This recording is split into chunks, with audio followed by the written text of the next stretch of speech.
जमात-ए-इस्लामी हिंद करीमनगर की जानिब से करीमनगर सरकारी हॉस्पिटल में ज़ेर इलाज कोविड-19 के मरीजों के साथ रहने वाले 160 खिदमत गुजारों के लिए मुफ्त खाने का इंतजाम किया जा रहा है। इस प्रोग्राम में मेहमानान खुसूसी की हैसियत से म्यूनसिपल चेयरमैन कोत्तापल्ली रुद्रा रमेश, साबिक Zilla Parishad co option member Jamil, corporator Praveen Kumar, principal N Sudhakar Reddy, सदर जमियतुल उलमा मुफ्ती यूनुस खासमी के अलावा दीगर मेहमानों को मदऊ किया गया।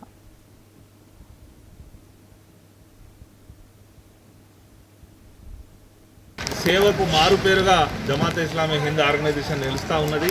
మన దేశంలో ఏ విపత్తు సంభవించినా ప్రజాసేవ కొరకు మేము ముందు ఉన్నామని చెప్పి ముందుకు వచ్చి సేవ చేసేటువంటి ఈ ఆర్గనైజేషన్ గత వారం రోజుల నుండి, అంటే ఇవాళ 8వ రోజు, కరీంనగర్లోని గవర్నమెంట్ హెడ్ క్వార్టర్ హాస్పిటల్లో కోవిడ్ రోగులతో పాటు వచ్చేటువంటి వారి బంధువులు ఎవరైతే ఉన్నారో వారు అన్నానికి చాలా ఇబ్బంది పడుతున్నారని చెప్పి ప్రతిరోజు సుమారు 220 మందికి వారు ఏదైతే సాయంత్రం పూట భోజనం ఏర్పాటు చేస్తున్నారో ఇది చాలా అభినందనీయం.